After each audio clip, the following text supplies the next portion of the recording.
আহলে হাদিস আগে না চার মাযহাব আগে? বক্তব্যটা আমি শুনেছি পাকিস্তানের এক ছেলের নাম বোধহয় জালাল, আমার ভালো লেগেছে, এই জন্য আমি সেটা আপনাদের সামনে উপস্থাপন করি। ওনারা বলতে চাচ্ছেন চারটেই নহর বেরিয়ে এসেছে কোরআন এবং হাদিসের মহাসাগর থেকে। চার নহরে নিকলে হুয়ে হ্যায় এক সমন্দর সে, এক হানাফি নহর, এক মালিকি নহর, এক শাফি নহর, এক হাম্বলি নহর। চারটা বেরিয়ে এসেছে। তো আহলে হাদিস কাহা হ্যায়? हमें कहते हैं कि वही समंदर ही আহলে হাদিস है। যে মহাসমুদ্র থেকে তোমরা বেরিয়ে এসেছো, চার মাযহাব কোনটা কিছুটা সঠিক পথে চলে বাঁকা হয়ে গেছে, কিছু দূর গিয়ে সেখানে চর পড়ে গেছে, কোথাও ময়লা পড়ে গেছে, কেউ কিছুটা সংশোধিত, কেউ অসংশোধিত অবস্থায় রয়েছে। এইটাই হলো মূল কথা। এই জন্য যারা বলতে চান আহলে হাদিস বলতে কিছু নেই, আবার কেউ কেউ বলতে চান যে আহলে হাদিস অর্থ হলো শুধুমাত্র মুহাদ্দিসিন, আউজাঈ, শাআবী, তারপর সাঈদ ইবনে মুসাইয়্যিব, তারপরে হলো আপনার ইমাম মালিক, এবং তারপরে হলেন ইমাম আহমদ বিন হাম্বল, এবং ইমাম বুখারী, মুসলিম, আবু দাউদ, নাসাঈ, তিরমিজি, ইবনে মাজাহ ইত্যাদি ইত্যাদি মুহাদ্দিসিনগণই শুধু আহলুল হাদিস। সাধারণ মানুষ আহলে হাদিস হতে পারে কি পারে না? ওনারা বুঝাতে চান আহলুল হাদিস বলতে শুধুমাত্র মুহাদ্দিসিনগণ, সাধারণ মানুষ হাদিসের কি বোঝে? সুতরাং সাধারণ মানুষ আহলে হাদিস না। সুতরাং আপনার হানাফিও না, শাফিও না, মালিকিও না, হাম্বলিও না, আবার আহলে হাদিস নাম নেওয়াও যাবে না। তাহলে আপনি কে? কাল বলেছিলাম ছাগলের 3 নম্বর বাচ্চা। ওই কাতারে ফেলে দিতে চাচ্ছেন ওনারা। আপনারা কি সেটা মেনে নিতে চান? কে মেনে নিতে চান না? এখনো পর্যন্ত এ দেশের অধিকাংশ কওমি মাদ্রাসার আলেমরা আহলে হাদিস গণকে মানুষ হিসেবেই মনে করে না। আহলে হাদিস মসজিদ গুলাকে বলে কাদিয়ানি মসজিদ, কিংবা শিয়া মসজিদ, বাতিলপন্থী মসজিদ ইত্যাদি ইত্যাদি বলে তারা হাওয়া উড়িয়ে থাকে। অথচ বিভিন্ন আলোচকের আলোচনা এসেছে এই পৃথিবীর বুকে যদি কোন জামাত, যদি কোন দল কোরআন এবং সহিহ হাদিসের উপর কায়েম থেকে থাকে, নবী মুহাম্মদ সাল্লাল্লাহু আলাইহি সাল্লামের যুগের পর থেকে এই পর্যন্ত তারা কারা? ইশারা দিয়ে গেছেন। ইমাম আবু দাউদ বলেছেন আহলুল হাদিস যদি পৃথিবীতে না থাকতো ইসলামই শেষ হয়ে যেত, লান দারাসাল ইসলাম। ইমাম শাফি বলেছেন আহলুল হাদিস ফিল আরদ কান্নুজুমি ফিস সামা। আহলুল হাদিসরা পৃথিবীর বুকে হলেন এমন যেরকম আকাশের বুকে তারকা। আগের যুগে কম্পাস ছিল না, রাস্তাঘাট চেনার কোনো পথ ছিল না। ওয়া আলামাতুন ওয়া বিন নাজমি হুম ইয়াহতাদুন। রাতের অন্ধকারে বা দিনের বেলায় মহাসাগরে, দিনের বেলায় তো তারকা ওঠে না, রাতের অন্ধকারে পথ চলতে নাবিকগণ তারকার আশ্রয় নিত। কোন তারকা কোন জায়গায় উঠেছে সেই হিসাবে তারা দিক নির্ণয় করত। এই পৃথিবীর বুকে যদি মানুষ সঠিক পথে চলতে চায়, সঠিক দিনের পথে চলতে চায়, সঠিক শরীয়তের পথে চলতে চায়, আখিরাতের সঠিক পথে চলতে চায়, প্রত্যেকটি ক্ষেত্রে যদি শুদ্ধ পথে চলতে চায়, তাহলে তাদেরকে আহলুল হাদিসদের অনুসরণ করতে হবে। একজন তাবেঈ বলেছেন আহলুল হাদিসের একটা মূর্খ, একটা সাধারণ পাবলিক অন্য মাযহাবের আলেমের সাথে বেশি জ্ঞান রাখে। আজকে যদি আমি এইখানে বিরাট নাম করা লোক এনে যদি দাঁড় করে দিতাম, আর তিনি যদি বলতেন মহব্বতের সাথে পাঠ করুন আল্লাহুম্মা, সুর উঠবে? বাচ্চা একটা ছেলে বলে দিবে এই বেদাতি মৌলবী কোথার থেকে নিয়ে এসেছে। তাহলে এই ছেলে বেশি জ্ঞানী না মহাপাগড়িয়ালা আন্তর্জাতিক খ্যাতি সম্পন্ন মুফাসসির মুফতি বড় আলেম? কে বড় আলেম? সত্য কথা, এটা শুধু হাসার কথা নয়, বাস্তবতাকে মেনে নিতে হবে সারা পৃথিবীকে। এবং এটা বাস্তব ছিল, বাস্তব আছে, বাস্তবই থাকবে। বহু ইশারা ইঙ্গিত এখানে কথা হয়েছে, ভালো ভালো কথা হয়েছে, এটা কোনো বানাউটি কথা নয়। আর সারা পৃথিবীতে ইসলাম ছড়েছে, শুদ্ধ এবং সহিহ ইসলাম কাদের মাধ্যমে ছড়েছে? ভারতে সহিহ ইসলাম কারা নিয়ে এসেছে? ওনারা প্রথমেই শুরু করেন সুফি সাহেবদেরকে দিয়া, বেদাতীদেরকে দিয়া, কবর পূজারীদেরকে দিয়া। ওইটাই যেন ইসলাম। কবর পূজা শুদ্ধ ইসলাম নাকি, মাজার পূজা শুদ্ধ ইসলাম নাকি, ওই ধরনের হুজুরগিরি আর সুফিগিরি ইত্যাদি শুদ্ধ ইসলাম নাকি? শুদ্ধ ইসলাম নিয়ে এসেছেন সাহাবীগণ। আহসানুত কাসিমে মাকসিদি বলেছেন, আমি খুব দ্রুত ভারতে চলে এসেছি, কেন আমার সংক্ষেপ ওই ইতিহাসটুকু দুই একটা লাইন আপনাদের সামনে দিয়ে যেতে হবে। তিনি বলেছেন যে আমি যখন সিন্ধুতে, মুলতান ইত্যাদি এলাকায় আসলাম, তখন আমি দেখলাম যে বিভিন্ন মাযহাবের লোক আছে, কিন্তু এখানে অধিকাংশ মানুষ হলো আহলুল হাদিস। আহলে হাদিস পুরাতন না নতুন? ভারতে আহলে হাদিস পুরান না নতুন? সাহাবীগণ যে ইসলাম নিয়ে এসেছেন, সেই ইসলাম কোন সুফিবাদী ইসলাম, কোন মাযহাবী ইসলাম? মাযহাব প্রতিষ্ঠিত হওয়ার আগে ইসলাম ঢুকেছে ভারতে। মাযহাব নামে কিছু ছিল না। সম্মানিত উপস্থিতি, তাই বলে কিন্তু আমি মাযহাবকে গালিগালাজ করছি না। হানাফি, শাফি, মালিকি, হাম্বলি আহলুস সুন্নাহ ওয়াল জামাতের অন্তর্গত মূলত তারাও হাদিসকে মাসআলা বের করার মূল সূত্র হিসেবে মানেন, সেই হিসেবে নৈতিকভাবে তারা আহলুস সুন্নাহ ওয়াল জামাতের অন্তর্গত। আমি প্র্যাকটিক্যাল ফিল্ডের কথা বলছি। যদি বলেন যে উপমহাদেশে মাযহাবী ইসলাম প্রথম এসেছে, যদি বলেন সুফিরা প্রথম ইসলাম নিয়ে এসেছে, আমি বলবো এটা সর্বৈব মিথ্যা কথা। এটা ঐতিহাসিক দলিল প্রমাণে টিকে না। সম্মানিত উপস্থিতি, তবে তারপরে মাযহাব ঢুকেছে, শিয়ারা এসেছে, মাযহাব ঢুকেছে, হানাফি মাযহাব এখানে প্রাধান্য পেয়েছে। যেহেতু হানাফিগণ বিশেষভাবে এই জাস্টিসের পদগুলা নিয়ে নিয়েছিলেন একেবারে ইসলামের প্রথম যুগ থেকেই, আব্বাসী যুগে বলেন ইমাম আবু ইউসুফ জজ, ইমাম মোহাম্মদ জজ, অধিকাংশ জজেরা এবং প্রশাসকরা ছিলেন হানাফি মাযহাবের। আমার কথা বুঝতে পারছেন? যারা ক্ষমতায় থাকে তারা নিজেদের মাযহাব ছড়াতে পারেন, নিয়োগ দিতে পারেন। মগরেবে, মরক্কো থেকে নিয়ে শুরু করে স্পেনে মালিকিদের জজ নিয়োজিত হতো। আহলে হাদিসরা বেশি বেশি তাকওয়ার কারণে, পরহেজগারের কারণে তারা জজের পদ নেননি এবং তারা প্রশাসকের পদ সাধারণত নেননি। বসে বসে কিতাব রচনা করেছেন এবং শুদ্ধ আকীদার পথে দাওয়াত দিয়ে গেছেন। এই করার কারণে আহলুল হাদিসদের যে সক্রিয় ব্যাপারগুলা, সক্রিয় সর্বস্তর যে সুপ্রতিষ্ঠার ব্যাপারগুলা, সেটা ওইভাবে হয়নি। আমার কথা বুঝতে পেরেছেন আপনারা? খুব সংক্ষেপে আমি বলে যাচ্ছি। এখন যেরকম আমরা বলি রাজনীতি করা যাবে না, এই করা যাবে না, সেই করা যাবে না, নির্বাচন হারাম, তারপরে আপনার মানববন্ধন হারাম, আমাদেরকে সকল কিছু থেকে মুখ ফিরিয়ে নিয়ে খালি ওয়াজ শুনতে হবে আর আমাদেরকে বলতে আমরাই খাঁটি সালাফি। শুনছেন কি শোনেন নাই? নীরব, তাই না? ময়দানে এত বিক্ষিপ্ত কথা ছড়ানো হয়, দায়িত্বহীন কথা ছড়ানো হয়, নির্বোধের মতো বক্তব্য ছাড়া হয়, বেউকুফের মতো কথাবার্তা বলা হয়, পাবলিকের সামনে প্রশ্ন করে তারা জবাব দিতে পারে না যে কোনটা কি। এক বক্তা আসলে এক কথা, আরেক বক্তা আসলে আরেক কথা। সেদিন রাহুলের প্রশ্ন উত্তর আমার ভালো লেগেছে রাজনীতি প্রসঙ্গে। তুমি ভালো উত্তর দিয়েছিলে, এজন্য তোমাকে ধন্যবাদ। তুমি কলকাতার মানুষ, আরবি তত পড়ো নাই, কিন্তু তোমার বুদ্ধিমত্তার তারিফ করে রাজনৈতিক প্রশ্ন তোমার কাছে যখন এসেছে তুমি উত্তর রাইট দিতে পেরেছ, কিন্তু আমার দেশের আলেমেরা উত্তরটা দিতে জানে না, বিক্ষিপ্ত কথাবার্তা শুধুমাত্র বলে। সম্মানিত উপস্থিতি, এগুলা হলে বেহুদা কথা, বাজে কথা। তাই যদি হতো তাহলে ব্রিটিশরা, আমি বলি কয়েক শত, 500-700 বছর ভারত শাসন করেছে কারা? মুসলিমরা না হিন্দুরা? জবাব দিন, খুব দ্রুত আমি বক্তব্য শেষ করব। কারা? কিন্তু সেই ইসলাম কোন ইসলাম? না না না না না, শিয়ারা কিছুদিন শয়তানি করেছে মুলতানে, তবে শিয়ারা ঢুকেছে শাসন ব্যবস্থায়। মুঘল সাম্রাজ্য ধ্বংসই করেছে শিয়ারা। গিয়াসবেক কেননা নূরজাহান ইত্যাদি ইরানি শিয়ারা এসে মুঘল সাম্রাজ্যের ধ্বংসের সূচনা করেছে।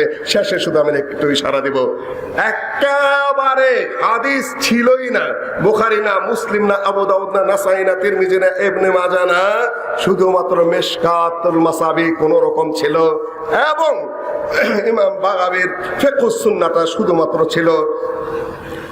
আপনাদের নাদওয়াতুল উলামার প্রতিষ্ঠাতা রেক্টর যিনি সৈয়দ নজির হোসেন সাহেবের ছাত্র, তিনি তার আস-সাকাফাল ইসলামিয়া ফিল হিন্দের মধ্যে উল্লেখ করেছেন, ওয়া কানাত উমদাতু বাদাইহিম আর-রিওয়ায়াত আল-ফিকহিয়া দুনা আরদিহা আল-কিতাব ওয়াস সুন্নাহ ফাইযা তারাফা আহাদুন ইলা মিশকাতিল মাসাবি ওয়া ফিকহুস সুন্নাহ লিল-বাগাবী জাআমা আন্নাহু ওয়াসালা ইলা দারাজাতিল মুহাদ্দিসিন।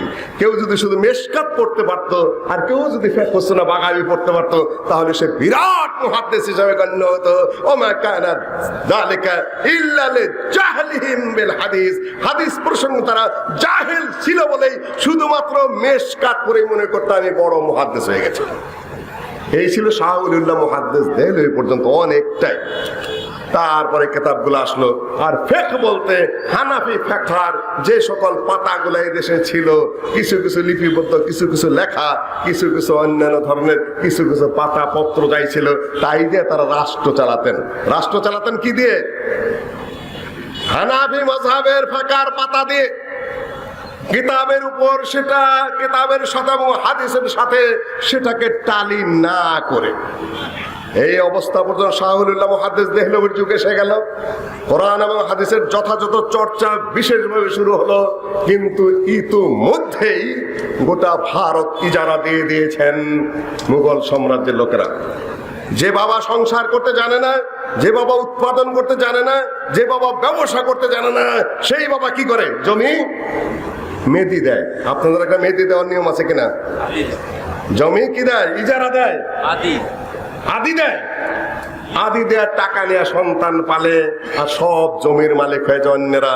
মুঘল সম্রাটরা যুদ্ধ বাদ দিল।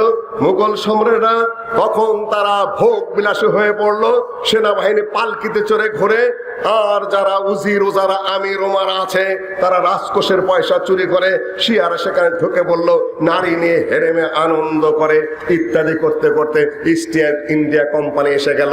তাদের কাছে জোত জমা গোটা ভারতকে তারা ইজারা দিয়ে বসে বসে খাওয়া শুরু করলো।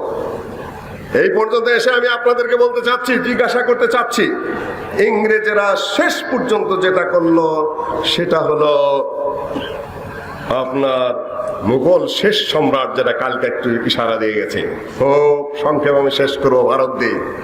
মুঘল সম্রাট হলো বাহাদুর শাহ জাফর। তার ছিল কবি মির্জা গালেব শিয়া কবি, তাকে নিয়ে আসর জমায়। তারপরে সুলতান জৌকরিদে আসর জমায়, কবিতা সন্ধ্যা করে। আর মুসলিম জমিদাররা বাইজি নাচায়, মাথার মধ্যে কিস্তি টুপি একটা দেয়া, মদ খায় আর বলে সুবহানাল্লাহ সুবহানাল্লাহ। এখনো বোধহয় লাখনতুগুলা আছে। বাইজি নাচাবে, মুসলিম জমিদাররা মদ্যপান করবে, টুপি মাথায় দিয়ে বাইজির নাচ দেখে সুবহানাল্লাহ সুবহানাল্লাহ পাঠ করবে। যখন সম্বিত ফিরে আসলো তখন দেশ সম্পূর্ণ চলে গেছে ইংরেজদের হাতে। ইংরেজ তাড়ানোর ক্ষেত্রে আহলে হাদিসের অবদান। সুতরাং আমি ইংরেজদের দখলদার কথা একটু খেয়াল করে দিচ্ছি। বাদশাহ জাফর তখন সচেতন হয়ে গেলেন। মুসলিম কিছু জমিদার আগে আসলেন, হিন্দু কিছু জমিদার আগে আসলেন, টাকা পয়সা নিয়ে সামরিক বাহিনী গড়ে তুলতে হবে। বাচ্চারা তো একটা পয়সা নাই, তখন বলল, আমার পয়সা সব আত্মীয় স্বজনরা লুটপাট করে নিয়ে গেছে, আমার মুকুটটাই তোমরা নিয়ে নাও। যুদ্ধ শুরু হলো 1857 সালে, সিপাহী বিদ্রোহ নামে পরিচিত। পরাজিত হলো মুসলিমরা। তারপরে গিয়ে পালালো বাহাদুর শাহ জাফর, মুঘল সম্রাট, গোটা ভারতের সম্রাট। 10 পুত্রকে অ্যারেস্ট করলো সেখানে। বাহাদুর শাহ জাফরের বিচার করলো। দেশ হলো বাহাদুর শাহ জাফরের, তিনি হলেন গোটা ভারতের সম্রাট। তিনি অপরাধী হলেন কিসের অপরাধে? তিনিই বিদ্রোহ করেছেন। বিদ্রোহ কে করবে দেশে? ইংরেজ ব্যবসায়ীরা বিদ্রোহী না দেশের বাদশা বিদ্রোহী? কোন বুঝতেছেন না কিছুই, তাই না? ইংরেজরা আসে ব্যবসা করতে, ওরা বিদ্রোহী না দেশের যিনি রাজা তিনি বিদ্রোহী? আজকে যদি এই দেশে একদল বিদ্রোহী দাঁড়ায়, তারা বিদ্রোহী না শেখ হাসিনা এবং দেশের প্রেসিডেন্ট বিদ্রোহী? কে? কিছুই বোঝেন না। আচ্ছা যাক, বোঝার দরকার নেই, আমি বলেই যাই। কিছুই না, বুঝতে পারবেন না আমি জানি। কেননা আমার বক্তৃতা করতে হবে, হায়েজের রক্ত কালো হবে, দুর্গন্ধ হবে, এই হবে, আকাশ ভেঙে যেতে পারে, পাহাড় গুঁড়া হয়ে যেতে পারে, সাগর ডুবে যেতে পারে, হায়েজের রক্ত কাজলা হবে, কাজলা হবে। বলুন ঠিক না বেঠি? এই যে স্লোগান কি বেউকুবের বেউকুব, হাম্মকের হাম্মক শ্রোতা। হায়েজের রক্ত কাজলা হবে, দুর্গন্ধ হবে, আকাশ ভেঙে ফেলবো, সাগর শুকিয়ে যাবে, পাহাড় গুড়িয়ে যাবে। ঠিক না বেঠি? কোন মায়ের পুতা উল্টা বলো ঠিক? জুতা মারতো বেটা বেউকুব মৌলবী, তোমার এটা নিয়ে হায়েজের রক্ত চিৎকার করতে কইছে কারা? গাধা কোথাকার। যেমন হাম্মক শ্রোতা তেমন গাধা মৌলবী, সুতরাং বুঝবেন কোথা থেকে। তুমি পাহাড় ভাঙতেছো, আসমান গুড়া করতেছো, লাঙ্গলের ফাল ঢুকাইতেছো, তেল ফসকিবে না, মাসালা কি হায়েজের রক্ত কালো হবে না গন্ধ হবে? আল্লাহ নবী বললেন গোপনে। সম্মানিত উপস্থিতি, ব্রেনের উন্নতি ঘটাতে হবে। 10 পুত্রকে জবাই করে তারপরে গামলার মধ্যে করে ঢেকে ঢেকে পাঠিয়ে দিলেন বাহাদুর শাহ জাফরকে, উপহার দিলেন, এগুলা এখন খাও। শেষ পর্যন্ত বিচার হলো, বিদ্রোহের অপরাধে তার মৃত্যুদণ্ড হলো। মৃত্যুদণ্ড মওকুফ করে দিয়ে পাঠিয়ে দেওয়া হলো কোথায়? বর্মায়, মুঘল সম্রাটকে। সেইখানে তিনি নির্জনে গৃহবন্দী অবস্থায় মারা গেলেন। কয়েক লাইন কবিতা লিখে গিয়েছিলেন, কিতনা হি বদনসিব হ্যায় জাফর কে দফন কে লিয়ে 2 গজ ভি জমিন নেই মিলি কোই ইয়ার মে। জাফর, তুমি গোটা ভারতের সম্রাট ছিলে, তুমি কত বড় বদনসিব যে তোমার নিজের দেশে 4 হাত জায়গাও পেলে না কবরের জন্য, অন্য দেশে মরতে হচ্ছে। সময় তো ইংরেজরা দেশটা নিয়ে নিল, এখন উদ্ধার করবে কে বলুন? এই দেশকে উদ্ধার করবে কে? স্বাধীন করবে কে? তারা করেছিল প্রথম সংগ্রাম বলেন? ওই যে একজনে কইতেছে। সম্মানিত উপস্থিতি, ও কেন দিছে আমাকে এই বিষয়ে আমি জানি না, তারপরে আমি একটু জাগরণ আপনাকে দিয়ে যাই। কাফি সাহেবের এই বইটা আহলে হাদিস পরিচিতি। একটা হায়েজের মাসালা নাই, একটা নেফাসের মাসালা নাই, একটা সালাতের মাসালা এর মধ্যে নাই। নবী মুহাম্মদ সাল্লাল্লাহু আলাইহি সাল্লাম যখন বিদায় হজের ভাষণ দিয়েছেন, হজের একটা মাসালা নেই বক্তৃতার মধ্যে। জাতির সামনে কম বেশি 1.25 লক্ষ মানুষের মধ্যে ভাষণ দিচ্ছেন, হজের মাঠে, আরাফার মাঠে, মিনার মাঠে ভাষণ দিচ্ছেন, হজের একটা মাসালা নাই। সেখানে মাসালা হলো তোমরা মারামারি করবে না, কাটাকাটি করবে না, খুনাখুনি করবে না, অনৈক্য করবে না, অর্থনীতির কি হবে, সুদের কি হবে, নারীর কি হবে, খুনের বিচার কি হবে, ইত্যাদি ইত্যাদি। সেখানে যেখানে যে ধরনের ভাষণ, সেখানে সেই ভাষণ দিয়েছেন। কাফি সাহেবের 2টা ভাষণের মধ্যে একটা হায়েজের মাসালাও নেই, একটা নেফাসের মাসালাও নাই। এটা কানে কানে জেনে নেবেন। সম্মানিত উপস্থিতি, এই জন্যই বলছিলাম যে অন্যেরা শাসন ভার নিয়ে নিয়েছিল, আমরা বসে বসে আঙ্গুল চুষেছিলাম, আর এখন ফতোয়া ওড়াচ্ছি যে মানববন্ধন করা যাবে না। কিছু মনে করবেন না, 2-3 দিন আগে ডক্টর মুজাফফর উস্তাদ আমাদের বন্ধু শায়েখ আব্দুর রাজ্জাক বিন ইউসুফের উপর আক্রমণ হয়েছে। কোথায়? হেমসুগঞ্জে, তাই না? وقال الذين غلبوا على امرهم لنتخذن عليهم مسجدا। 7 জন যে ছেলে গুহার মধ্যে পড়ে গিয়েছিল, তারা ওই যে সুলতান দোকান সূরা কাহাবের কিসসা, তারা বলেছিল এখানে আমরা মসজিদ বানাবো। শুধু মসজিদ বানাবেন কেন? ওখানে কাঁসার মাজার বানাবেন, কেন কাঁচ ভাঙা পড়ছে না? আক্রমণের জন্য আমরা দুঃখিত, দুঃখ প্রকাশ করেছি। আমার সামান্য সংগঠন যেটা আছে আহলে হাদিস জামাত এবং ছাত্র সমাজ, সে নামে আমরা কি করেছি, যথাসম্ভব তার প্রতিবাদ যে হারে করা দরকার করেছি। কিন্তু এখন যদি সেই এর মতো বলেন যে জুতা পীরের মাজারের মতো হুজুর ঢেল দিলেন, এই ছিলি কই, তারপরে দিলেন জুতাতে একটা ঢেল, রংপুর থেকে জুতা নিয়ে দৌড় দিল মুরিদ, চলে গেল সেই নদিয়ায়, সেখানে জুতা পীরের মাজার হয়ে গেল। এখন মায়ের খাবেন বসে বসে। শেখকে কালকেই সামনে নিয়ে বললাম, তার ছেলেকে সামনে নিয়ে বললাম, এটা বলা হয় নাই যে এই তো খালি বুজুর্গের প্রচার করলেন সারা জীবন, মানববন্ধন হারাম, গণতন্ত্র হারাম, নির্বাচন হারাম, আদমের দ্বিতীয় পুত্রের মতো ভদ্রলোক হয়ে থাকতে হবে। এখন ভদ্রলোক তো হইলেন, মায়ের তো ঠেকলো না, মায়ের তো ঠেকলো না। সাবধানের মায়ের নেই, বর্ধমানে সে বললেন যে মায়েরও আবার সাবধান নাই। এই জন্যই বলেছিলাম শুধুমাত্র বোকা বুজুর্গি হওয়ার নাম আহলে হাদিস নয়, প্রতিরোধ করা শিখতে হবে, সংগঠিত হতে হবে, লড়তে শিখতে হবে। আজকের এই সভাটা বন্ধ করার জন্য কত ধরনের ষড়যন্ত্র চলেছে। ফালতু সাংবাদিক, এ বাংলাও জানে না, ইংরেজিও জানে না, কথা বলতেও জানে না, ব্যাককেল বেকুব একটা এসে সাংবাদিক সাজে। তুমি সাংবাদিকের কি জানো? সে বলে এই সম্মেলন হতে দেবে না। কি আমি সাংবাদিক? আসো তুমি কোথাকার সাংবাদিক? তুমি কি পাস করেছ? সাংবাদিকতার কোন ডিগ্রি নিয়েছ? সাংবাদিকতা প্রসঙ্গে তোমার কোন অভিজ্ঞতা রয়েছে? তুমি কয়টা বই পড়েছ? আসো বাপ কাবাটা, তোমার সাংবাদিকতা আমি শেখাই।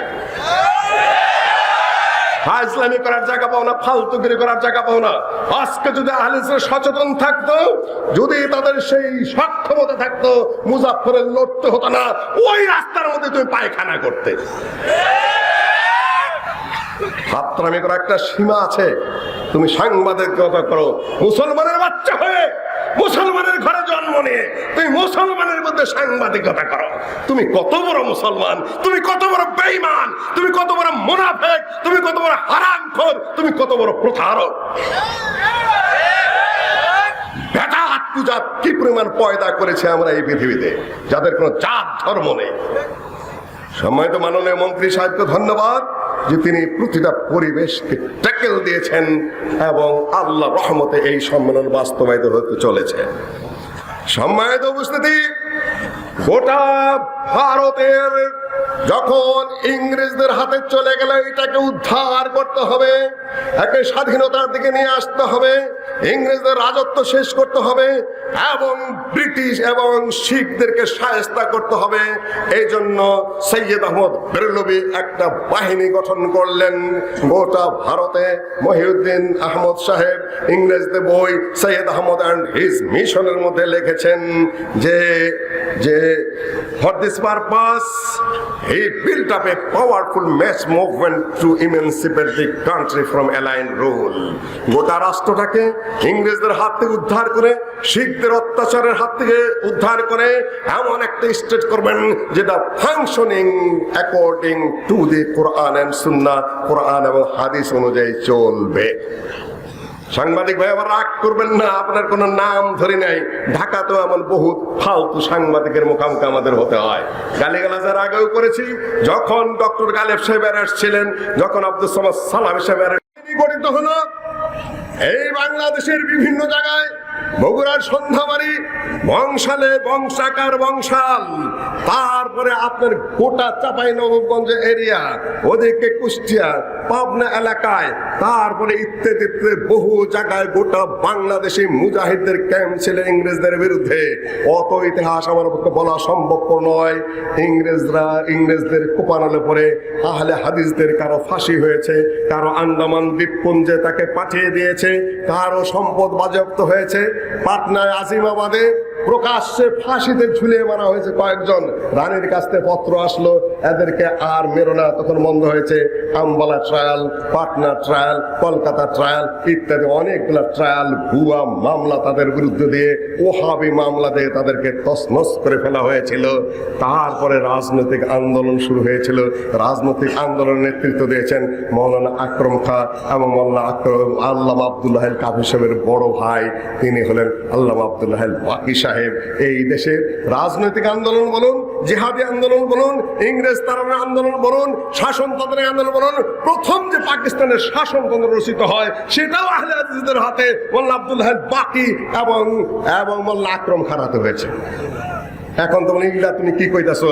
আমাদের হুজুর না খালি হায়াজ নেফাজ কয়, আহলে হাদিস ওইটার নাম। কোথায় আছেন? কি বুঝতেছেন? মাটি স্তব্ধ। পিছিয়ে যাওয়ার পথ খুবই চমৎকার, ভেঙে যাওয়ার পথ। আর আমরা যে কত খেদমত করতেছি আলেমরা, হুজুরে যে কত খেদমত করতেছি আপনাদের। কেউ সাংগঠনিক ব্যবসা করি, কেউ জামাতি ব্যবসা করি, কেউ বক্তৃতার মাঠে এসে আপনাদের সাথে বাণিজ্য করি, কেউ সংগঠন বাণিজ্য করি আপনাদের সাথে। আপনাদের যে আমাদের যে কি সুসম্পর্ক তার শেষ নাই। সিলেটের কিস্সাটা বলেছিলাম, এক দরিদ্র কন্যাকে বিয়ে করেছে, একজন কিছু দিতে পারে নাই। বাসর রাত্রে বলতেছে যে কিছু মনে করো না, সিলেটের মানুষ তো, কিছু মনে করিও না, আমি তোমাকে বিয়ার সময় কিছু দিতাম পারি নাই। বাসর ঘরে শুয়ে শুয়ে কইতেছে, বউ কইতাছে যে বিয়া করে এই তো বাপের কাম করি আছে রে বা। আমরা আপনাদের সাথে অনেক বাপের কাম করতেছি, ওয়াজ, ব্যবসা, সাংগঠনিক বাণিজ্য, পরিবারতন্ত্র, বহুভাবে আপনাদেরকে তুষ্ট করে উপকার করতেছি। সে উপকারের আর কোনো বাপ মাও নাই, সীমা সরহদ নাই। আর আপনারা অনেক খুশি। কার নামে কোথায় মাজার বানাবেন? সম্মানিত উপস্থিতি, নো নেভার।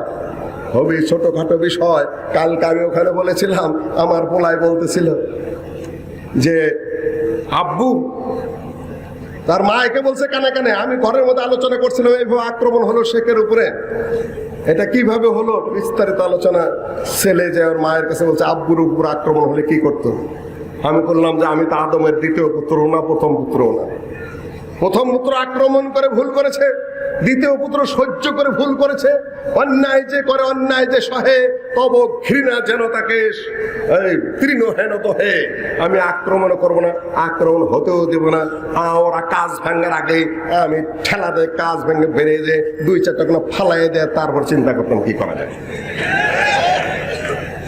কারণ আমি ওই মৌলবি না, আমি কারাতে শিখেছি, আমি কনফু শিখেছি, আমি লাঠি ঘুরাতে জানি, কিন্তু ঘুরাইতে চাইলে তো বয়স হয়ে গেছে, পারবো না। ওরা কাজ ভাঙ্গে কখন? তার আগে আমার কাজ ভাঙ্গে শেষ। ও লাঠি আমার উপর কখন মারবে? বিদ্যুৎ গতি দুই চারটা আগেই ফেলে দেবো আমি। সামান্য সময় লাঠি নিয়ে আসছে, ওইটা তো আবার কাজ ভাঙ্গে সরে যাবে না ওখান থেকে।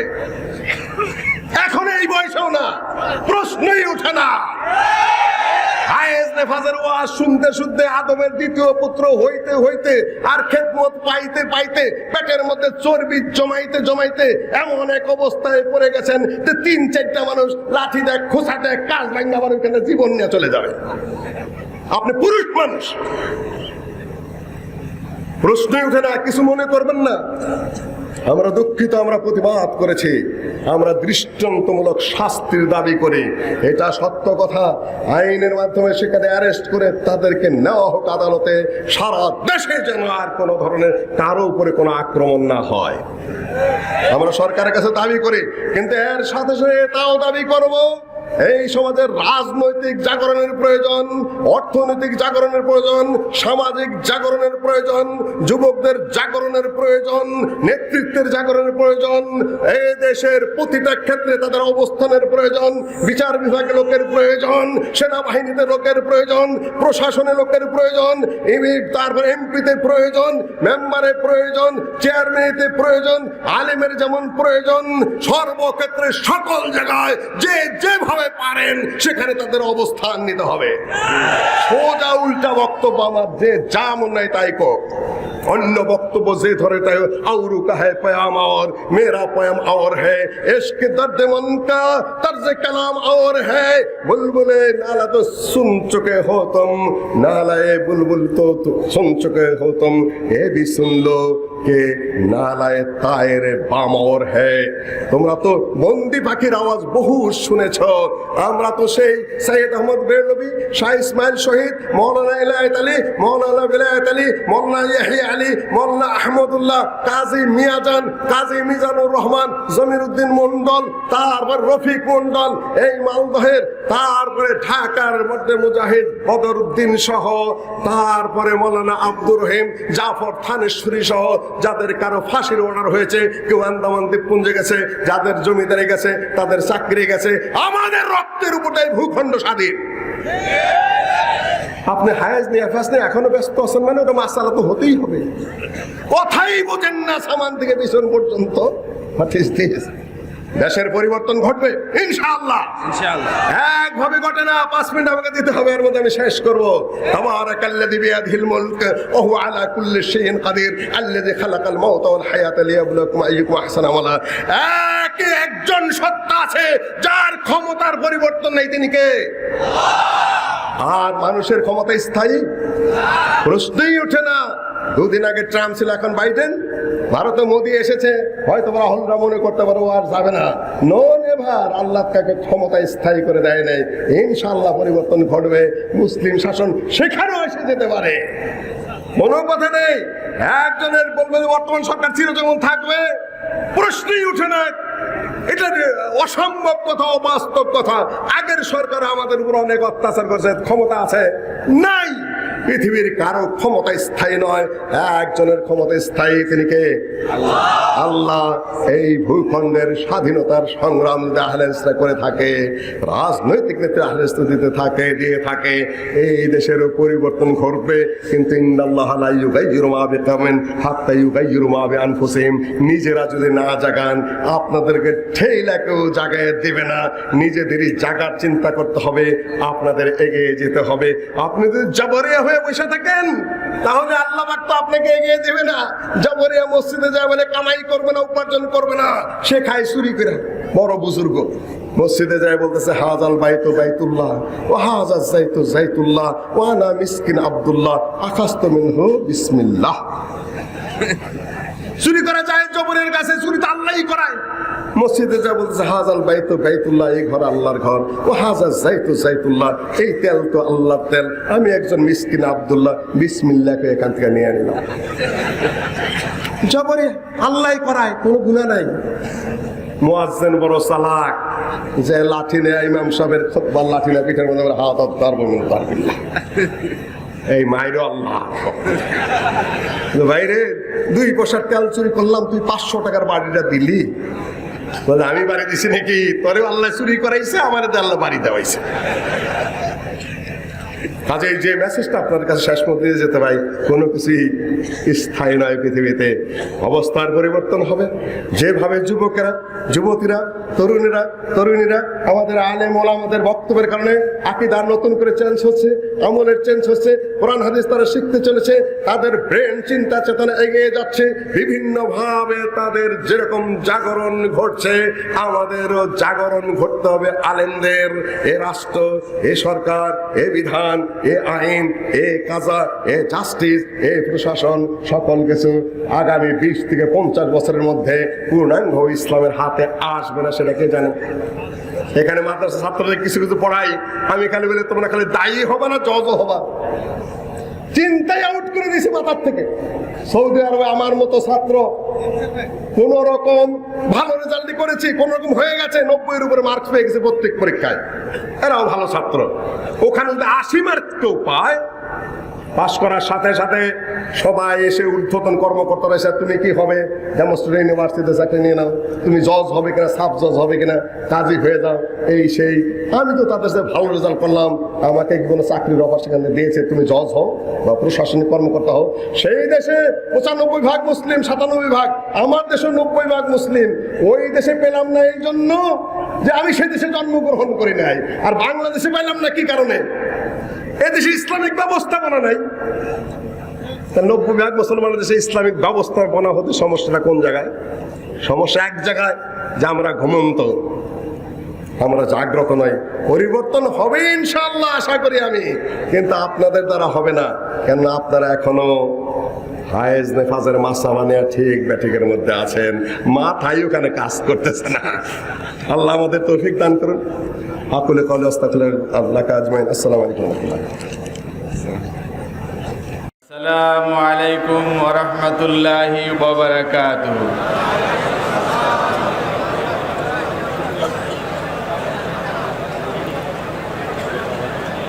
আলহামদুলিল্লাহ ওয়াসসালাতু ওয়াসসালামু আলা রাসূলিল্লাহ। আম্মা বা'দ, ফাউযু বিল্লাহি মিনাশ শাইতানির রাজীম। বিসমিল্লাহির রহমানির রহিম। فلما جاءتهم رسلهم بالبينات فرحوا بما عندهم من العلم وحاق بهم ما كانوا به يستهزئون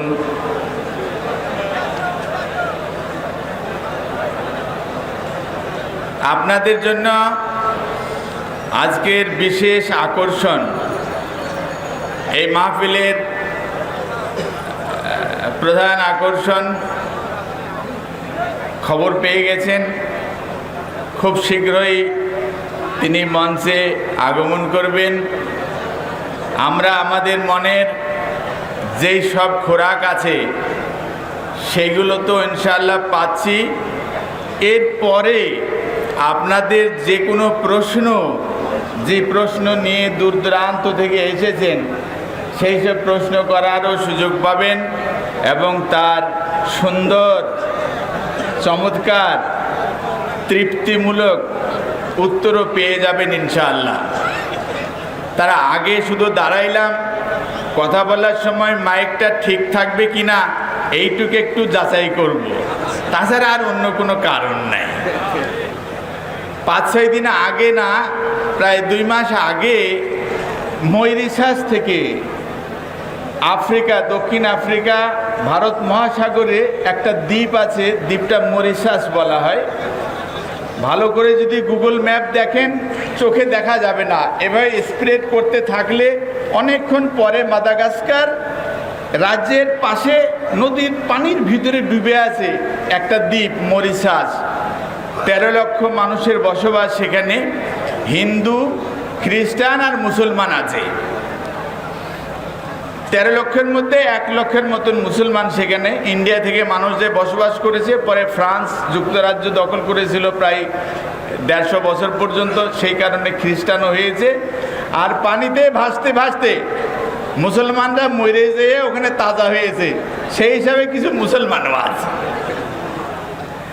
তা আমারে একজন ফোন করে বলছে, ভাই আমি মরিশাস থেকে বলছি। আমি তো হঠাৎ খেয়ে গেলাম যে ও নামই তো শুনি নাই, আমার দাদা শুনছি কিনা, কবরে আছে, জিজ্ঞাসা করি কীভাবে। তো বললাম যে ভাই কি খবর? তো বলছে, স্যার আপনার সাথে আমার একটা জরুরি কথা আছে। কি কথা? তো একটা কথা বলতে শুরু করে দিল। তা আমি বললাম যে আমাকে আপনি চিনলেন কি করে? তো বলছে, আপনার ইউনিভার্সিটিতে ইংলিশ ডিপার্টমেন্টে আমার এক ভাতিজা পড়ে, সেই ভাতিজা, তার কাছে আমি আমার সমস্যাটা বললাম, তো উনি আপনার সাথে কথা বলতে বলল। তো ভাতিজার খোঁজ নিয়ে দেখলাম যে এরকম ইংলিশ ডিপার্টমেন্টে, তার ইংলিশ ডিপার্টমেন্টের একজন স্যার ডক্টর মিজানুর রহমান, তাকে সে সমস্যাটা বলেছে। সে তখন আসলো, এসে আমাকে বলছিল, আমাকে বড় ভাই বলে জানে, তো বললো যে বড় ভাই আপনার ডিপার্টমেন্টে আপনার স্যার আছে 7 জন সিনিয়র প্রফেসর। তারা, আমি সবার কাছে গেলাম, তারা বলল যে আপনি যেই সমস্যায় আছেন এই সমস্যার সমাধান আমরা জানি, আপনাকে দিতে পারি, কিন্তু লিখে দিতে পারবো না। সমস্যাটা কি? সমস্যা হয়েছে যে ঝামেলা বাইতে 3 তালাক দিয়ে দেয়, এখন ফেরত দিতে চাচ্ছি। তো আমার উস্তাদ যারা আছে ওখানে, ডক্টর প্রফেসর আছে, তারা বলতেছে ফেরত দেওয়ার তো আসলে কায়দা আছে, কিন্তু আমরা দিতে পারবো না। তো কি? তখন বললো যে এরকম আমাদের একজন আছে, ওর কাছে যান, উনি একটা ব্যবস্থা করতে পারে। তো ওই সময়ে তারে বললাম যে আপনি এইভাবে দরখাস্ত যদি করেন যে কোরআন হাদিস মতো বলেন, তাহলে আমি বলতে পারবো। তো এভাবে বললো, তখন বলে দিলাম। তো তখন থেকে ওই ভাতিজা চিনলো, ওই ভাতিজাকে মরিশাস থেকে ফোন করেছে। সে তখন আমার কাছে বলতেছে, স্যার ডক্টর মুজাফফর বিন মহসিনকে আপনি চেনেন? মানে সে ভাবছে যেহেতু আমি ডক্টর লোকমান, তো ডক্টর মুজাফফর আমার ইউনিভার্সিটির কোথাও আছে, এইভাবে আমার বলতেছে চিনেন? তা বলছি কোথায় আছে? তো বলছে আপনাদের ওখানে আছে। না, এই নামে তো আমাদের ওখানে কেউ নাই। তো কি সমস্যাটা বলেন? বলছে সমস্যা হলো আমি যেই মরিশাসে আছি এখানে ভারত থেকে আর পাকিস্তান থেকে মানুষেরা বেশি এসেছে। এখানে 7টা না, আমি যে শহরে আছি সেখানে 13টা মসজিদ আছে, কিন্তু মসজিদের সব ইমাম হলো পাকিস্তান থেকে আর ভারত থেকে। তো কিছু মানুষ আসছে যারা আবার এই ইমামদের সাথে বিরোধ বাঁধাই দিছে। তারা অন্যরকম ভাবে মাসলা মাসাইল বলে, নামাজ রোজা পড়ে। তাদের দলিল কি বলছে? তারা একটা দলিল নিয়ে আসছে, সেইটা হলো salat of the prophet in the grief of fake hadith. এইরকম একটা বই আমাদের এখানে আসছে, ইংলিশে সেটা লেখা। তার লেখক হলো ডক্টর মুজাফর বিন মোহসেন। এই বই যখন দিয়েছে তো ইমাম সাহেবরা আর কথা বলে না। তাই এই বইটা কি ঠিক আছে না নাই, এই হলো আমার প্রশ্ন। আমি আপনাদের সামনে যেটা আলোচনা করতে চাচ্ছি সেটা হলো যে অনেক সময় উস্তাদের কাছ থেকে শেখা যায়, আবার ছাত্রের কাছ থেকেও শেখা যায়।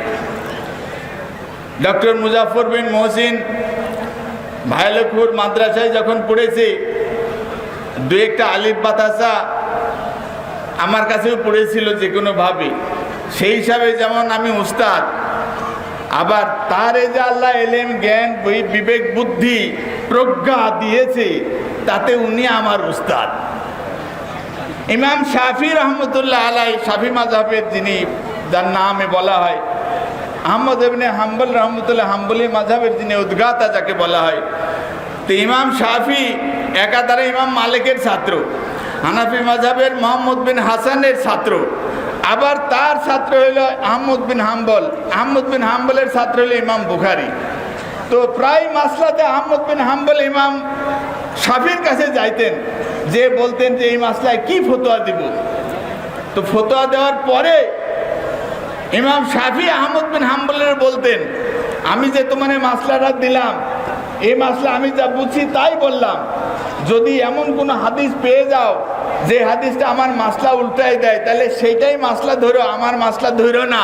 কারণ আনতা আলামু বিসুন্নাহ, কারণ ইমাম আহমদ বিন হাম্বল তুমি আমার ছাত্র, কিন্তু হাদিস সম্পর্কে তুমি আমার চেয়ে অনেক অনেক অনেক অনেক বেশি জানো। বলেন সুবহানাল্লাহ। ছাত্ররাও শিক্ষকের চেয়ে বড় হয়ে যায়। বাংলাদেশের একজন লেখক মুজাফর বিন মোহসিন, তার লেখা বাংলাদেশে তো মানুষ পড়ছে, সে কোথায় মরিশাস, চোখে দেখা যায় না যে চিত্রের মধ্যে ম্যাপের মধ্যে, সেই জায়গায় এই বই নিয়ে মানুষ বাহাস করতেছে, মানুষের দিচ্ছে। তখন মানুষ দেখতেছে যে না, এবং ওখান থেকে প্রশ্ন আসতেছে যে মুজাফর বিন মোহসিনের বই ঠিক আছে না নাই। বলেন আলহামদুলিল্লাহ। আমি কথা যেহেতু বাড়াবো না, আগেই বলেছিলাম, সেই কথাটা হলো এই যে ওরা যে দলিল পত্র দেয়, এ দলিল কঠিন দলিল। ও দলিলের অনেক সময় উত্তর পাওয়া যায় না, উত্তর খুঁজে প্রতিবাদ করা, দাঁড়িয়ে যাওয়া খুব কঠিন হয়ে যায়। আমি শুধু একটা উদাহরণ দিয়ে আপনাদের শেষ করছি। এই সৌদি আরব থেকে যেসব আমাদের ভাইয়েরা আসে, ওই দেশ থেকে আসার সময় ফেরারি হয়ে চলে আসে, টাকা পয়সা আনতে পারে না। তবে আল্লাহর রহমতে ফেরার সময় এই মাথায় দেয় একটা হুজুরদের মতন ওরকম একটা কিছু পায়, আর বড় একটা জুব্বা কিন্তু পায়। তো ওই পাগড়ি আর জুব্বা পরে যখন গ্রামে হাটে মানুষ সবাই সালাম দেয়, সবাই সালাম দেয়। তো এক এলাকায় গেছে, যাওয়ার পরে ওখানে দেখে যে মানুষরা খুব ঝামেলার ভিতরে আছে, একজন মারা গেছে, তার জানাজা পড়বে, তো কেউ জানাজা পড়ার লোক নাই। ইমাম সাহেব ছুটিতে গেছে, মুয়াজ্জিন সাহেব বাজারে চলে গেছে, এখন মাইয়ের কবর দিবে কিভাবে? তো ওই লোকের দেখে সবাই বললো যে আমরা তো আপনারই খুঁজতেছি, তাড়াতাড়ি করে আসেন। এখন সৌদি আরব থেকে আসছে, ওখানে চাকরি করতো, ও তো আর কিছু আলেম উলেম কিচ্ছু না, নামাজ টামাজও তেমন পড়ে নাই, ঠেকাই বেটাকেই পড়েছি। এখন তাকে সামনে জোর করে দেয়, সে যেতে চায় না, কিন্তু জোরে ধাক্কায় বলছে না আমি না, আপনারা পড়ান। তখন ওখানকার মুসলিমরা বলছে দেখেন হুজুর কিরকম আলেম, দেখেন হুজুরের ভদ্রতা কিরকম, এত কিছু জানে তারপরেও যেতে চায় না, ধাক্কা দিয়ে জোর করে দিয়েছে। তা এখন আল্লাহর উপর ভরসা করে আল্লাহু আকবার বলে জানাজা শুরু করে দিয়েছি। দিয়ে 1 তাকবীর 2 তাকবীর 3 তাকবীরে আসসালামু আলাইকুম বলে ফেলেছি। সালামু আলাইকুম সালাম। তো যাক, জানাজা তো হয়ে গেল। 2-4 জন মুসল্লি বললে, হ্যাঁ কি হলো, 3 তাকবীরে জানাজা হয়ে গেল, এ আবার কিরকম জানাজা, এই জানাজা পাইল কোথায়, বুঝতে পারছেন? উল্টা পাল্টা শুরু হয়ে গেল। তখন সবাই মিলে বললো যে হুজুর, আমরা তো এতদিন ধরে যে নামাজ পড়েছি 4 তাকবীরে জানাজা পড়ি, আপনি তো 3 তাকবীরে জানাজা পড়িয়ে দিলেন, এ কিরকম জানাজা হলো? তখন ওই লোক বুদ্ধিশুদ্ধি আর কি উত্তর দিবে? তখন জাহালি মিয়া 3 তাকবীরে নামাজ আছে। কিরকম? বলে আমি এইরকম 30 জন মানুষের জানাজা পড়েছি, যদি 3 তাকবীর হাদিসে না থাকতো তাহলে একজনও তো কবর থেকে এসে বললো না যে আপনার জানাজা হয় না, একজনও বলে না। তাহলে ঠিক না বেটা? ঠিক।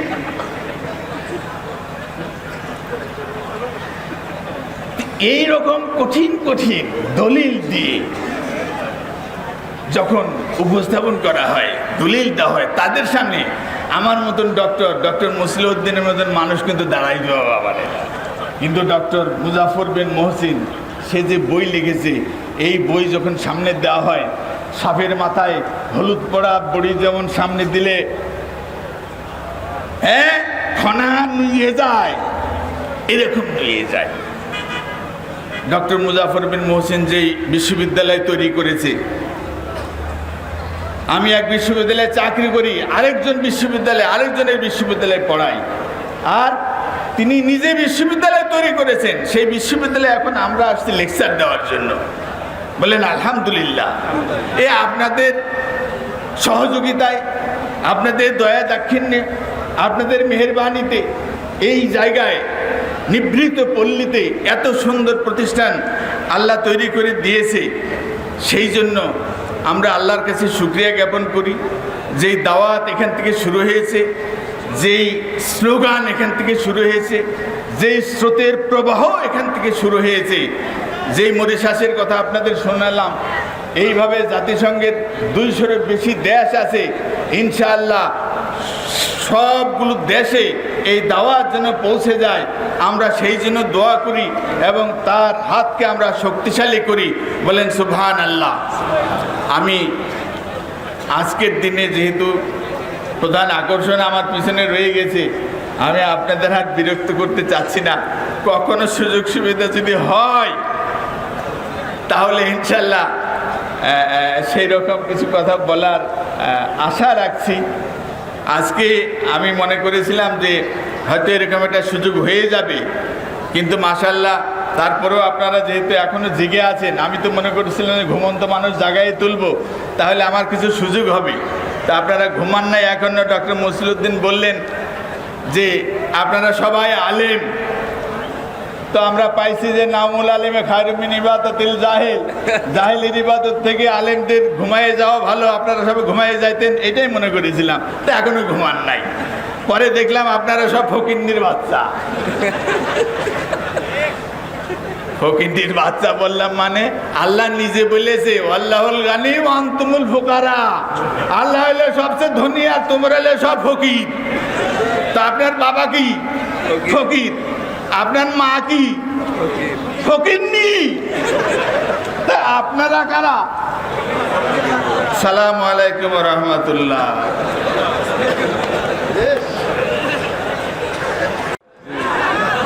আবার লাগাবো? না না না স্যার, আসলে আমি বললাম যে একটা কথা উনি বলেননি, আবার উঠাবো রাখবে অবশ্য। সেটা হলো আমাদের উপকার হচ্ছে আলহামদুলিল্লাহ। আপনাদের যে প্রতিষ্ঠান দারুল হুদা ইসলামিক কমপ্লেক্স, আলহামদুলিল্লাহ এই পিটপিটা মানুষ প্রফেসর ডক্টর মসলিউদ্দিন সাহেব, তিনি আলহামদুলিল্লাহ এখানে থেকে দার্স দেন ছাত্রদেরকে, আলহামদুলিল্লাহ এটা আমাদের বড় পাওয়া। প্রফেসর শামসুল আলম স্যার প্রবীণ মানুষ, তিনিও দার্স দেন। আমি একটু আপনাদের কাছে ওয়াদা করে নিতে চাচ্ছি, আপনারা দাবি করেন প্রফেসর ডক্টর লুকমান সাহেব যেন এখানে দার্স দেন, বলেন দিবেন? দাঁড়া বলেন যাক ইনশাল্লাহ বলেছে আলহামদুলিল্লাহ। এলেম অনেক তারা যেন বিতরণ করতে পারে, আল্লাহ যেন তাদেরকে হায়াতে তৈয়বা দান করেন, আমিন। আমি এখানে বসে থেকে ওই যে বইটি সম্পর্কে জাল হাদিসের কবর রাসূল সাল্লাল্লাহু আলাইহি ওয়াসাল্লাম সালাত, এই বইটার অনুবাদই বের হয়েছে ইংরেজিতে আলহামদুলিল্লাহ, কিন্তু আমার এই তথ্যটা জানা ছিল না। এতদিনে বুঝলাম। আমি যখন বললাম স্যার কেমন আছেন, উস্তাদ জি ভালো আছি। আমাকে বলে উস্তাদ, আমি বলি স্যার। এর ভেদে মারেফতটা বুঝতে পারিনি আগে। এতগুলো লোকের সামনে এইভাবে অপমান করবেন আমাকে, এটা বুঝতে পারিনি। আল্লাহ যেন আমাকে মাফ করে, আর আপনারা দোয়া করবেন আল্লাহ যেন কবুল করেন। এখন আমাদের ভাই আপনারা কাঙ্ক্ষিত সবচেয়ে আনন্দিত যে কয়টা পাচ্ছে, সোয়া 2টা বেজে গেছে আলহামদুলিল্লাহ। এরপরে আপনারা যে ঘুমিয়ে থাকেননি, এটা হলো সবচেয়ে কৃতিত্বের বিষয় আলহামদুলিল্লাহ। অন্যান্য প্রোগ্রামে ঘুম থেকে জাগাতে হয়, ঠিক না বলেন তো? এই লোকমান স্যারকে যখন উঠাইছি তখন তিনি বলেছেন যে এই জাগাচ্ছ কেন, সব ঘুমাক। এই ঘটনা কয়েকবার ঘটেছে আলহামদুলিল্লাহ। কেউ ঘুমিয়ে থাকেননি আপনারা, এই জন্য শুকরিয়া আলহামদুলিল্লাহ। এখন আপনাদের সামনে একবার টকবগে রক্ত নিয়ে আসছে ব্রাদার রাহুল, আসলে নামটা রহুল আমিন। একবার শান্তি করে প্রশান্তির সাথে মনোযোগ সহ এখন আপনারা আলোচনা শুনবেন ইনশাআল্লাহ। যে সমস্ত ভাই দাঁড়িয়ে আছেন বসে পড়েন, ঘুমাবেন তো প্রতিদিনই, আজকে একটু আলোচনা শুনে যান। রাস্তাঘাটে যারা আছেন তারা এসে একটু প্রশান্তির সাথে বসুন। আমাদের একজন আলোচক শেখ আনোয়ার হক ফাইজি, তিনি আসতে পারেননি, তবে তিনি তার সময়টা পার করবেন ইনশাল্লাহ। বাদার রাহুল ইনশাল্লাহ আশা করি তাকে বসা রাখছে মঞ্চে অনেক সময় থেকে, যেন আপনারা চলে না যান। এবার আপনাদের সামনে আলোচনা নিয়ে আসছে ব্রাদার রাহুল। মাঝখানে একটা কথা, এই যে আমার মামা, আমার নানা আব্বা মিলে মতিসাম তৈরি করেছিলেন। মামা আজকে মঞ্চে থেকে বলেছেন, বক্তব্য শুনে বলেছেন, বেটা আমিও 10,000 টাকা কালকে সকালে দেব। অন্তর খুলে দেয় এইভাবে আলহামদুলিল্লাহ। মামাকে আল্লাহ হায়াতে তৈয়বা দান করুক। আজ থেকে 30-35 বছর পূর্বে আলহামদুলিল্লাহ 30,000 টাকা দিয়েছিলেন এই মাদ্রাসা অনুমোদন করার জন্য আলহামদুলিল্লাহ। আজও বসে আছেন, আল্লাহ যেন তাকে হায়াতে তৈয়বা দান করেন, আমিন। আমার আব্বা এই প্রতিষ্ঠানের জন্য, আপনারা তো শুনেন না, আব্বার কিছু নাই, তেমন কিছু নাই, আমাদের কিছু নাই, তবুও আব্বার পক্ষ থেকে, মায়ের পক্ষ থেকে দোয়া চাওয়ার জন্য কথাটা বলছি। 50,000 টাকা এই মাদ্রাসার জন্য আমি বরাদ্দ করলাম। আপনারা দোয়া করবেন আল্লাহ যেন বিনিময়ে আমার আব্বা আম্মাকে, আমাদেরকে জান্নাতুল ফেরদৌসের জন্য কবুল করে নেন, আমিন। রাহুল আসো।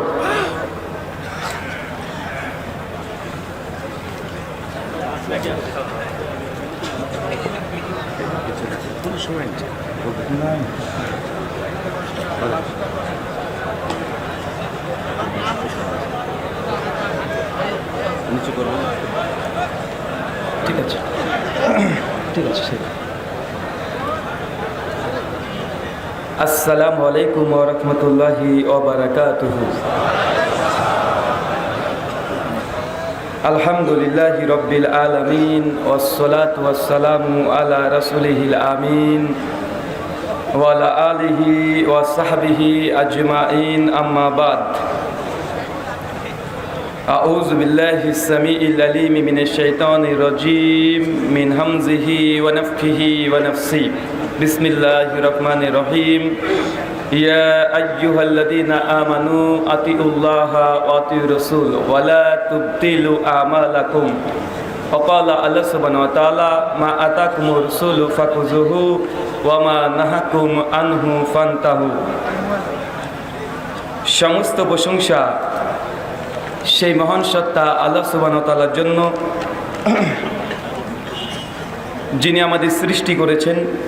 শুধু সৃষ্টি করেননি, এই পৃথিবীতে সহস্র কোটি মাখলুকাত সৃষ্টি করার পরেও যিনি আমাদের এই মানব জাতিকে সর্বশ্রেষ্ঠ জাতি, সর্বশ্রেষ্ঠ মাখলুকাত এবং সর্বশ্রেষ্ঠ নবী মুহাম্মদ সাল্লাল্লাহু আলাইহি ওয়াসাল্লামের উম্মত হিসেবে প্রেরণ করেছেন, সেই মহান সত্তা আল্লাহ সুবহানাহু ওয়া তাআলার সংক্ষিপ্ত শুকরায় সুজুদ আদায় করি তা নিজের শেখানো ভাষা দিয়ে সকলে এক বাক্যে পড়ি আলহামদুলিল্লাহ। ইসলামী মহাসম্মেলন দারুল হুদা ইসলামী কমপ্লেক্স, তারিখ 20 ফেব্রুয়ারি শনিবার বাদ আসর হইতে।